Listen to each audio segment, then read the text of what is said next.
कभी सोचा है कि सेम एक्टर्स की लुक्स के कुछ लोग फैन होते हैं और वही एक्टर्स की लुक्स कुछ लोगों को पसंद नहीं होती। सेम कॉमेडियन के जोक्स पे किसी को हंसी आती है और किसी को हंसी नहीं आती। कोई कपिल शर्मा का फैन और तन्मय को पसंद नहीं करता, कोई तन्मय का फैन और कपिल शर्मा को पसंद नहीं करता। सो इट मींस आप कितने भी सुंदर हो, कितने भी अट्रैक्टिव हो, कितने भी प्रोफेशनल हो, कितने भी इंटेलिजेंट हो, कितने भी मैच्योर हो, कितने भी फनी हो, आप हर किसी को पसंद नहीं आने वाले। कोई ना कोई हमेशा आपको रिजेक्ट करेगा, कोई ना कोई हमेशा आपको नापसंद करेगा। मतलब हम कुछ भी कर ले, रिजेक्शंस तो मिलने ही वाली है। फर्क इतना है कि अगर हम रिजेक्शन से भागते रहेंगे तो शाइनेस को और बढ़ाते रहेंगे, लेकिन अगर हम रिजेक्शंस को अपना लेते हैं, उनको एक्सेप्ट कर लेते हैं कि लोग रिजेक्ट करने वाले, हम उसके लिए तैयार हैं, तो रिजेक्शंस का डर खत्म हो जाएगा। और अगर रिजेक्शंस का डर ही खत्म हो गया तो शाइनेस ऑटोमेटिकली खत्म हो जाएगी। गिरते हैं शेर सवा मैदान जंग में, वो तिफल क्या गिरेंगे जो घुटनों के बल चले। सो अगली बार जब आपको लगे कि कहीं मेरी बात को नापसंद ना कर दिया जाए, कहीं मेरी बात बोरिंग ना लगे, कहीं मेरा मजाक ना उड़े, तो याद रखना कि हमें रिजेक्शंस को ही तो एक्सेप्ट करना है,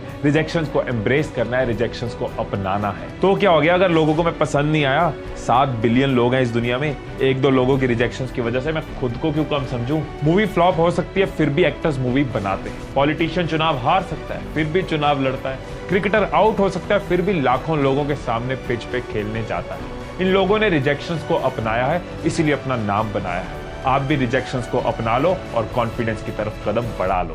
थर्ड, डिसाइड एंड एक्ट। अगर मैंने टाइम पे एक्शन लिया होता ना, तो आज गर्लफ्रेंड को भाभी ना बोलना पड़ता। मेरी ये कोशिश और आपका ये टाइम वेस्ट हो जाएगा अगर आपने सिर्फ डिसीजन लिया पर कोई एक्शन ना लिया। सो अगर शाइनेस को खत्म करना है, छोटे छोटे स्टेप्स आपको लेने होंगे। खुद की उंगली पकड़ के खुद को कॉन्फिडेंस के रास्ते पे चलना सिखाना होगा। सीधा एक बड़ा स्टेप लेने की जगह शुरुआत जो है वो छोटे छोटे स्टेप्स के साथ कर सकते हो। किसी दिन वॉक पे चले जाओ, मॉर्निंग में या इवनिंग में किसी पार्क में, और जिस डायरेक्शन में ज्यादा लोग वॉक कर रहे हैं उसकी उल्टी डायरेक्शन में वॉक करो, ताकि ज्यादातर लोग आपको सामने से चलते हुए नजर आए।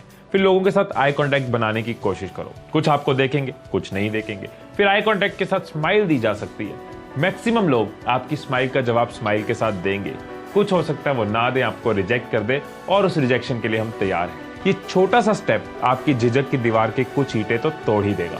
सो ऐसे स्टेप्स जैसे कि आई कांटेक्ट बनाना, स्माइल पास करनी, छोटी सी किसी को फोन कॉल करनी, खुद से किसी का हाल पूछना, ऐसे छोटे छोटे स्टेप्स आपको जानबूझ के लेने होंगे। अगर तो आपके ये स्टेप्स सही गए तो सही है, और अगर सही नहीं गए तब भी सही है। दोस्तों, जैसे साइकिल चलाना सीखा था ना, शुरू शुरू में गिरे ज्यादा, लेकिन गिर गिर कर संभलना आ गया। अगर साइकिल पे चढ़ते ना, गिरते ना और संभलते ना। ऐसे ही लोगों से बात करनी शुरू कर दो। बस में खड़े हो, वेटिंग एरिया में हो, जिम में हो, किसी लाइन में हो, लोगों से बात करनी शुरू करो। कोई टॉपिक ढूंढो लोगों से बात करने का। शुरू में मुश्किलें आएंगी, शुरू में घबराहट होगी, लेकिन किसी भी आदत की तरह जैसे साइकिल चलाना सीख गए, ये भी धीरे धीरे तभी कर पाओगे अगर गिरोगे और संभल पाओगे। और मैं ये भी बता दूं कि दुनिया के ज्यादातर लोग तो इसी इंतजार में है कि उनको कोई सुनने वाला तो हो, कोई उनको पूछने वाला तो हो। तो देर किस बात की, शुरुआत आप कर दो। इसके अलावा आप ऐसा भी कर सकते हो कि कोई ग्रुप ज्वाइन कर सकते हो। शहर में कोई सोशल क्लब या कोई स्पोर्ट्स क्लब या कोई ऑर्गेनाइजेशन ज्वाइन कर सकते हो, जैसे कि सोशल सर्विस के साथ जुड़े रोटरी या जेसीआई ज्वाइन कर सकते हो, पब्लिक स्पीकिंग के साथ जुड़े टोस्ट मास्टर्स ज्वाइन कर सकते हो, बिजनेस के साथ जुड़े बीएनआई ज्वाइन कर सकते हो। ऐसे बहुत से क्लब्स या ग्रुप्स आपके शहर में भी होंगे, जहां हर हफ्ते लोग किसी कारण से इकट्ठे होते हैं, एक दूसरे से बात करने, एक दूसरे से मिलने, बोलने के लिए तो आते हैं। आप बस ज्वाइन करने की हिम्मत कर लो। लोग खुद ही आपके पास आएंगे, आपको सवाल करेंगे, आपको जवाब देना होगा। 1-2 बार अनकंफर्टेबल हो गए तो क्या, अनकंफर्टेबल हो गए तो क्या, क्योंकि अनकंफर्टेबल हो गए तो कंफर्ट आएगी ना। शाइनेस को खत्म करने के लिए एक और बहुत इंपॉर्टेंट एक्शन आप जो ले सकते हो वो ये है कि शुरू में अपनी कन्वर्सेशंस को प्रिपेयर करके जाना। पहले से सोच के जाना कि किस टॉपिक में बात की जा सकती है, उन टॉपिक्स के ऊपर रिसर्च करके जाना, या फिर खुद से प्रैक्टिस करके जाना। अपनी बॉडी लैंग्वेज की प्रैक्टिस कर सकते हो। ऐसे प्रैक्टिस करने से, कन्वर्सेशंस को प्रिपेयर करने से आप खुद में एक बहुत बड़ा डिफरेंस देख पाओगे। आपके जो पुराने बिलीफ्स है ना वो टूटते जाएंगे